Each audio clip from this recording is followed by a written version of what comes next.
Radio Congo Live en Chicago, la radio de la communauté, au micro Jean Lewis.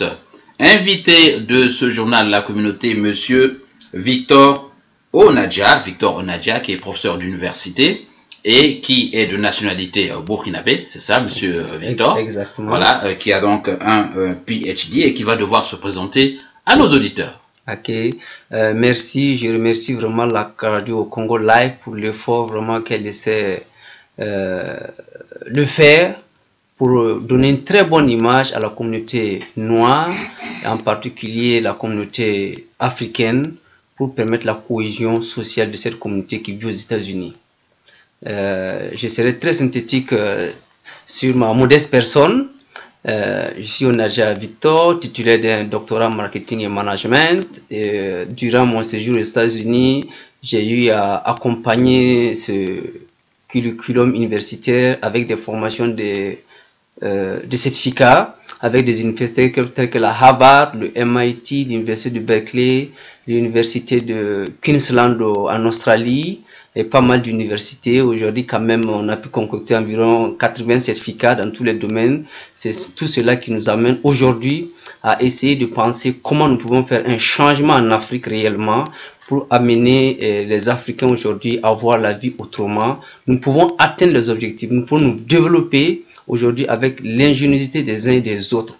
C'est dans ce cadre que le cabinet Ramses Consulting, dont j'ai l'achat de directeur marketing au sein de ce cabinet, a initié un projet, ou en quelque sorte un forum, le forum Chic Africa, dont l'objectif aujourd'hui, c'est de revoir aujourd'hui la place de l'Afrique dans le Conseil des Nations au niveau économique. Parce qu'aujourd'hui, tout le monde le sait, sans l'Afrique, le monde n'a pas de sens. Sans l'Afrique, l'économie sera bloquée. Mais aux Africains de savoir réellement quelle est la place qu'ils doivent prendre dans ce monde.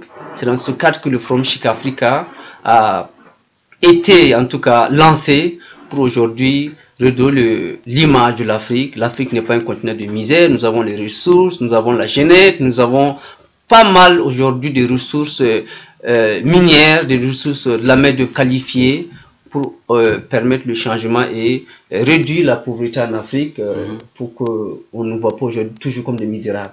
Oui, monsieur Victor Onadia, je rappelle que vous étiez professeur à l'université de Ouagadougou, c'est ça, non? Je suis à l'université Aube Nouvelle, qui est la plus grande université privée du Burkina, environ 10 000 étudiants. Alors, nous parlons aujourd'hui de Chic Africa de 2016. D'où est-il venu l'idée? C'est ici, aux États-Unis, ou depuis le Burkina Faso, vous aviez déjà ce projet de réaliser ce forum Afrique-États-Unis? Exactement. Depuis au pays, j'ai eu à regarder certains forums économiques.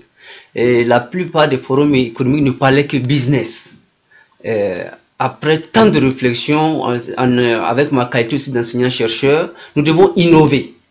Donc c'est quand je suis venu aux États-Unis, j'ai rencontré pas mal d'intellectuels africains. On a essayé d'échanger et j'ai dit, bon, j'avais un projet... Et pourquoi seulement aux États-Unis?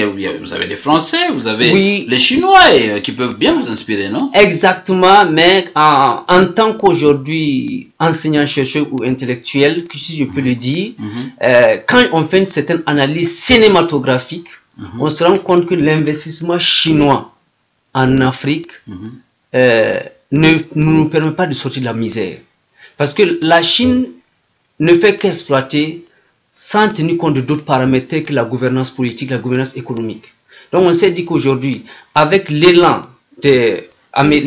économique américain, et les Américains tiennent quand même en compte beaucoup de paramètres pour investir dans un pays, tels que la bonne gouvernance, la démocratie, et en tant qu'acteur, si je peux le dire, et aussi intellectuel qui compte apporter sa pierre pour que le continent puisse émerger, j'ai vu que l'échange entre les États-Unis et l'Amérique et les États-Unis et l'Afrique allait être vraiment porteur pour le continent. Maintenant, au cours même de ce forum, nous souhaitons des suggestions sur l'AGOA. L'AGOA est bien, mais il faut l'améliorer. Parce que quand on fait une certaine comparaison, elle est limitée. Cette loi est limitée. Ça, c'est dans les solutions que vous avez. Exactement. Nous reviendrons là-dessus, monsieur Onadia. Okay. Essayez un peu de circonscrire les objectifs de ce forum. Ok. Les objectifs du forum Chic Africa, dans un premier temps, c'est d'abord changer l'image de l'Afrique. Ici, en tant qu'enseignant, j'ai eu à côtoyer certaines personnalités américaines. Et quand j'ai échangé avec eux de leur vision sur l'Afrique, ils avaient une image vraiment peu positive de l'Afrique. C'est dans ce cadre, dans le premier temps, le premier objectif, c'est de d'abord changer l'image de l'Afrique au niveau des Américains. La seconde phase, on s'est rendu compte aussi qu'en Afrique, il y avait du potentiel. Mais ce potentiel n'étant pas bien exploité, nous nous sommes dit que, attention, la première des choses, c'était d'aujourd'hui, dans un premier temps, de rencontrer des chambres de commerce aux États-Unis, en Afrique, pour voir ensemble aujourd'hui comment ensemble aujourd'hui, ils peuvent tenter d'échanger. Comme ce n'est pas que nous sommes des afro, comment on appelle ça, que nous voyons très grand, mais nous sommes d'être réalistes. Oui. Aujourd'hui, avec la mondialisation, nous pensons qu'on ne peut plus imposer à l'Afrique ses partenaires. C'est aux Africains de choisir réellement ce dont ils ont besoin pour se développer. Donc les partenariats seront vraiment du bi-du-bi. Un Africain qui est dans un secteur particulier avec un Américain dans un autre secteur particulier pourront se voir, se rencontrer, voir dans quel cadre ils peuvent vraiment faire des échanges commerciaux vraiment équitables. C'est pour ça même quand vous regardez les affiches du forum, nous parlons d'innovation, de la créativité. Est-ce que vous ne pensez pas qu'au niveau des politiques, il y a quand même une espèce d'inertie et qui ne permet pas ce que vous envisagez? Oui, c'est vrai qu'on a tenu compte de ça. C'est pour ça, durant ce forum, nous avons invité des acteurs de la société civile. Parce qu'aujourd'hui, l'Afrique ne peut vraiment se lancer sans que les acteurs de la société civile ne soient impliqués dans le processus. Donc, dans ce cas, nous avons invité les leaders politiques, les acteurs de la société civile, les hommes économiques, les hommes d'affaires.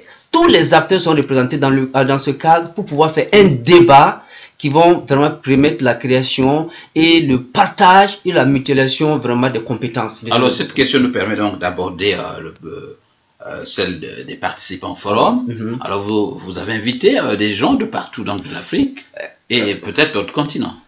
Oui, exactement. Dans le cas de l'Afrique, nous avons en tout cas tenté d'inviter le maximum des délégations ministérielles, les différentes chambres de commerce, les acteurs de la société civile, les hommes politiques, même des étudiants, parce que au cours de ce forum, nous avons même un volet financement de projets pour les jeunes Africains qui ont des idées, qui ont des projets, qui pensent qu'aujourd'hui, ils n'ont pas cette capacité d'avoir des ressources pour le faire.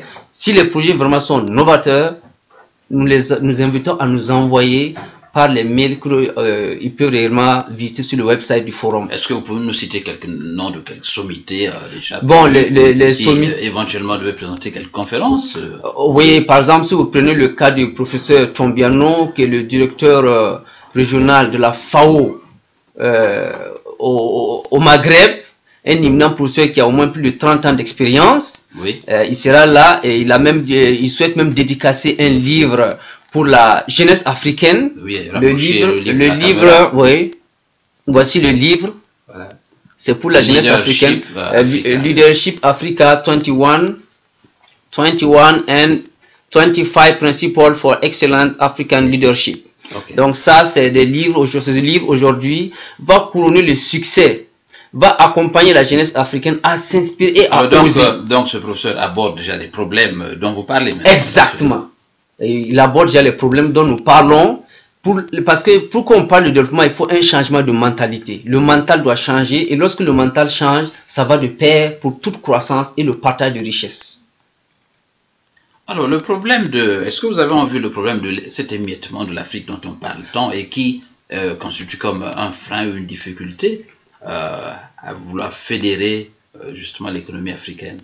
Oui, bon, aujourd'hui nous pensons aussi que pour que cette fédération ait vraiment de l'impact, nous pensons que les blocs économiques tels que la CEDEAO, la CEMAC et ceux de l'Afrique australe doivent aujourd'hui prendre pour exemple par exemple la CEDEAO. La CEDEAO, nous sentons vraiment l'intégration des peuples et les échanges économiques au sein. Nous pensons que déjà si les blocs sont déjà harmonisés, ça va permettre le relais de d'autres blocs. Alors vous pensez qu'en Afrique centrale et en Afrique australe, la chose ne marche pas? Oui, non, exactement, les choses ne marchent pas parce que quand vous prenez aujourd'hui, vous faites un diagnostic au niveau des intégrations, vous vous rendez compte que c'est seule l'Afrique de l'Ouest qui fait de l'avancée. Mais dans les autres, il y a un blocage. En Afrique de l'Ouest, par exemple, avec une pièce d'identité burkinabé ou ivoirien ou togolaise, vous pouvez vous circuler librement. Mais quand on part vers l'Afrique australe, on sent qu'il y a des difficultés. Et là, il faut soulever ces barrières si on veut aujourd'hui amorcer notre développement. Alors, comment vous expliquez cela? Bon, je pense que cela s'explique par d'abord la mauvaise gouvernance. Parce que, quoi qu'on le dise, sans bonne gouvernance, pas de croissance. Pour parler de gouvernance, il faut impliquer tout le monde. Les politiques, la société civile, les hommes d'affaires et beaucoup de paramètres. La particularité de ce forum par rapport à tous les autres forums que nous regardons dans le monde, sur l'Afrique, nous avons pensé à l'éducation. Parce qu'on s'est dit qu'aujourd'hui, dans ce monde, rien ne peut aller sans un peuple éduqué.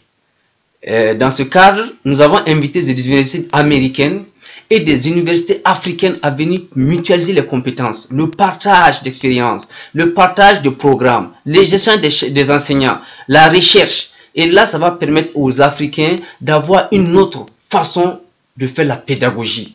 Parce que on n'est plus au siècle où il faut faire des recherches et puis mettre dans les tiroirs. Il faut de la recherche objective et de la recherche qui permet un changement radical. Donc, qui permettent aux jeunes Africains, une fois sortis des universités, de trouver du travail. Exactement. Voilà. Alors, l'état actuel du terrain, donc le marché du travail en Afrique, vous pensez, ne correspond pas justement à la formation reçue par nos étudiants? Oh oui, en quelque sorte. Parce que le problème qui est là, par exemple, je pense que les États africains n'accompagnent pas réellement les jeunes à innover. Logiquement, ce qui allait être vraiment bien, il faut que les États accompagnent les banques africaines à être des banques de risque. Un jeune qui la BAD, la BAD... Vous pensez qu'elle n'a pas atteint l'objectif à elle assigné par le gouvernement africain? Oui, bon, la BAD, si on fait une certaine analyse, la BAD est plus macro que micro. La BAD a des fonds. Maintenant, il faut que la BAD essaie d'harmoniser sa stratégie avec certaines banques en mettant l'accent sur un taux de risque très élevé. Parce que lorsque le taux de risque est très bas, c'est normal que l'économie ne bouge pas. On ne peut pas aujourd'hui avoir peur de financer des projets et pouvoir parler de croissance ou bien de partage de richesse. Oui. Quand vous prenez aux États-Unis, par exemple, dès que vous créez une entreprise, vous avez une ligne de crédit pour pouvoir amorcer votre décollage. Mais en Afrique, l'étudiant, il a son projet, il a ses idées, il va tourner et il revient à la case de départ. Mais le business disait, je crois, Ripper, c'est le goût du risque et de l'aventure, non? Exactement. Il faut oser. C'est pour ça que les Anglais disent que on ne prend pas un risque, on tente sa chance. Mais nous, les francophones, on dit qu'on prend un risque. Donc, je pense que il faut que nous ayons cette philosophie, que les banques africaines soient des banques de risque et que maintenant, c'est aux États de les accompagner dans ce risque. Parce que, comme on dit, le développement, c'est un risque. Tant qu'on n'ose pas, on ne peut pas inventer l'avenir. Alors, quelles sont à ce jour les démarches que vous avez dû entreprendre en direction des autorités américaines ou des milieux d'affaires américains pour permettre justement d'organiser ce forum? Exactement. Mais sûr que les choses vont bien. Non, nous avons dans un premier temps tenté de contacter au moins la majorité des chambres de commerce américaines plutôt, je m'excuse, américaines, et nous allons faire une démarche vers les élus américains, tels que les sénateurs, le maire de Chicago. Pourquoi même pas tenter de rencontrer le président Obama? Parce que le 7 novembre, nous comptons rencontrer Dick Derby, qui est le numéro 3 du Parti démocrate, pour l'exposer ce projet. Le sénateur d'Illinois. L'Illinois, pour l'exposer vraiment ce projet et montrer réellement qu'aujourd'hui, l'Amérique a réellement besoin de l'Afrique et l'Afrique a besoin de l'Amérique. Maintenant, quelles sont les voies et les cadres qu'aujourd'hui nous pouvons tenter ensemble de redynamiser cet échange? Et l'aspect, nous abordons donc les rapports que vous entretenez à ce jour avec les milieux d'affaires américains, mais il y a le problème de la démocratie. Ah oui. Je viens d'apprendre que le Burundi a été suspendu de l'AGOA, donc cet accord économique entre les États-Unis et l'Afrique. Exactement. Alors, quelle est la part donc de la démocratie à ce forum? Ce forum a un point vraiment, donne beaucoup de place à la bonne gouvernance. Qui dit bonne gouvernance dit démocratie.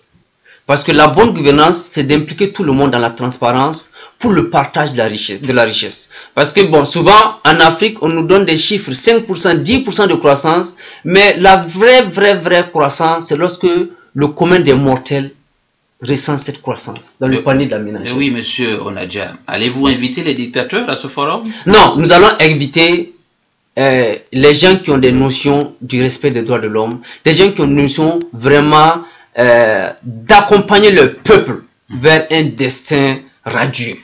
C'est ça. Sinon, les dictateurs n'ont pas leur place ici. Nous voulons vraiment un changement. Et le changement commence à travers des gestes forts. On est dans un pays où quand même, c'est un pays où il y a la promotion de la démocratie, où quand même nous pensons qu'aujourd'hui, il faut inviter ceux qui veulent s'inspirer du bon modèle américain. Oui, merci. Nous continuons notre entretien. Je rappelle à tous les auditeurs et téléspectateurs qui nous écoutent que nous recevons monsieur Victor Onadja, qui est professeur d'université, mais qui est aussi le président d'organisation du comité, le président du comité d'organisation, voulais-je dire, du Forum économique Chica-Africa, qui se tiendra donc en 2016 ici à Chicago. Exactement. Voilà. Donc, parlons du financement de ce projet. Il est grandiose. Oui, il est grandiose parce que le projet pour organiser ce projet, nous avons en tout cas élaboré un business plan, si on peut le dire, oui. De 2 millions 500 000 dollars. Ça c'est exagéré, ça, monsieur Onadja. Oui, c'est exagéré. Allez-vous trouver cet argent? Oui, on va trouver cet argent. On est en train de faire les démarches avec quand même pas mal d'entreprises africaines et américaines pour le sponsoring de cet événement, sans compter que nous aurons aussi des inscrits qui vont nous permettre aujourd'hui... donc, quelques donateurs privés. Oui, quelques donateurs privés pour pouvoir réaliser ce projet. Parce que ce forum, au-delà du budget et au-delà même de la finance, au-delà même des recettes, nous avons pourquoi financer les projets des jeunes. C'est-à-dire que les recettes que nous allons engager va beaucoup accompagner les jeunes en Afrique qui veulent un changement. N'oublions pas aussi que durant ce forum, nous invitons des experts. Nous avons essayé de choisir quand même un certain nombre d'experts de la France, de l'Angleterre, des États-Unis, de l'Australie, pour venir quand même apporter leur touche pour un changement. Quand on dit changement, ce n'est pas une seule personne, c'est une mutualisation de compétences. Donc, une espèce de brassage. Exactement. Et à la limite d'interdisciplinarité. Exactement. Alors, avez-vous, vous savez que notre radio et notre télé, vidéo, elle est suivie dans le monde entier. Avez-vous un appel à lancer particulier aux décideurs congolais, pas congolais, africains en général et burkinabés en particulier? Ok. Si aux décideurs politiques africains, ce que je leur demande, c'est d'abord, dans un premier temps, apprendre à respecter les constitutions. Lorsque vous respectez les constitutions, vous aimez votre peuple. Lorsque vous respectez les constitutions, vous donnez de la chance aux autres. Parce que pendant 10 ans, 20 ans, on ne peut pas nous dire que dans certains pays, il n'y a pas d'intellectuels, il n'y a pas vraiment des gens capables de prendre la relève. Parce que lorsque des dirigeants disent que tant qu'ils ne sont pas là, il n'y a pas de développement. Et s'ils meurent, ils peuvent mourir du jour au lendemain, ils ne sont pas immortels. Donc il faut que les gens acceptent à déléguer. Il faut que les gens acceptent à dire qu'aujourd'hui, j'ai fait ma part. Et qu'un pays, c'est comme une maison. Chacun pose la brique et on essaie de l'améliorer. Pour le Burkina, qui est mon pays, je souhaite que les élections se passent dans la plus grande transparence, que le Burkina soit un exemple, et aussi ces jeunes qui ont sacrifié leur vie, que nous ne les oublions jamais, et que nous puissions aujourd'hui accompagner ces familles. C'est pas facile lorsque des jeunes donnent leur vie pour avoir la liberté. Pour que demain, les gens puissent vivre mieux. Nous pensons que c'est vraiment génial et nous demandons aux autres pays africains d'emboîter des exemples, le Burkina, le Nigeria. Peut-être un mot sur ce qui se passe au Congo, Brazzaville, au Burundi. Oui, au Burundi, c'est vraiment gênant et ça choque quand même. Lorsqu'on voit quand même le président Nkurunziza, après 2 mandats, je pense qu'il a tout donné. Et vouloir rester encore et brimer le peuple, bon, je pense qu'on détruit tout ce qu'on a fait de bien. C'est d'accepter, donner aux autres. Donner aux autres, parce que c'est les autres qui vous ont donné que vous êtes là. Il faut que vous ayez la sagesse de donner aux autres aussi pour qu'ils prennent la relève. Donc, il en est de même au Congo, où on a vu quand même une pensée particulière pour ces victimes, ces jeunes qui sont morts vraiment pour la liberté. Et malgré tout, le référendum a eu lieu. Vraiment, c'est touchant et nous pensons que la sagesse va quand même jaillir dans l'esprit des uns et des autres pour que la paix soit retrouvée au Congo et que nous ayons quand même, comme on le dit, partager la richesse. Parce que bon, comme on ne peut pas monopoliser la richesse pour une certaine classe, il faut qu'on partage. C'est ça la croissance. Si on parle que la fuite des cerveaux en Afrique, c'est parce qu'il y a ce manque. Mais lorsqu'on se sent chez soi, pourquoi on part ailleurs? Donc je pense que c'est à nos dirigeants de prendre ces relèves et surtout les organisations sous-régionales et l'Union africaine particulièrement, que j'ai beaucoup de respect, particulièrement pour la présidente, pour ce qu'elle a eu à jouer dans certains cas, mais malheureusement, tous les cas ne font pas école. Oui. Donc, on va suivre l'évolution des choses. Ok, notre entretien touche à sa fin, Monsieur Victor Onadia. Je rappelle que nous recevons à ce micro de Congo Live 11, Monsieur Victor Onadia, qui est professeur d'université. Voilà, cet entretien touche à sa fin. Est-ce que vous avez un message, non pas un message, un numéro de téléphone par lequel on peut vous joindre, ou vous avez des bureaux, parce que des gens peuvent passer ou déposer des enveloppes déjà, non? Exactement. Est-ce que vous pouvez indiquer une adresse ou un lieu précis où on peut vous contacter? Ok, sinon le siège du cabinet Ramses Consulting et Associés. Pourquoi d'abord, je vais parler juste un peu de la genèse du cabinet. Ramses Consulting, c'est un cabinet aujourd'hui qui a décidé d'accompagner tous les États africains. Notre siège est au Willis Tower. Le Willis Tower, c'est aujourd'hui c'est l'un des plus grands immeubles des États-Unis. Si on l'a pris ces locaux, c'est quand même pour dire que nous sommes à la recherche de la haute vision. Donc c'est pour ça qu'on a au Willis Tower.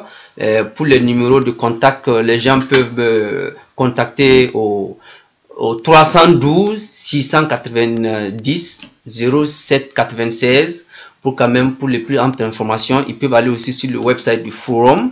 Ils verront toutes les informations nécessaires pour les inscriptions. Les inscriptions ont déjà commencé et les places sont limitées. Les places sont limitées au regard des objectifs de ce forum. Après ce forum, nous pensons qu'il y aura plus de 10 milliards d'investissements en Afrique. 10 milliards? Ouais, plus de 200 000 emplois qui seront créés. Faramineux. Ah oui. Sans compter les partenaires, plus de 500 accords commerciaux. Alors, est-ce que vous avez quelques documents online que les gens peuvent consulter? Oh oui, quand vous partez sur le website du forum, la page Facebook, c'est le www.ramses-forum.org ou même sur le site du cabinet Karma, www.ramses-ca.com. Vous avez toutes les informations relatives au forum, au dit forum. Et même à Congo Live 11. Oui, même à Congo Live 11, qui est la radio du forum Chic Africa 2016. Non, et j'invite tout le monde à suivre cette radio parce que, comme on dit, aucune structure n'est petite, ça dépend des hommes qui les animent. Ce n'est pas l'âge d'une structure, ce n'est pas le nom d'une structure, c'est les hommes qui animent la structure, qui font de cette structure une structure grande. Oh, merci. C'est le cas de Ramses. Ramses, c'est une jeune structure, mais qui est animée quand même par un certain nombre d'intellectuels qui ont décidé de changer et d'oser inventer l'avenir en Afrique.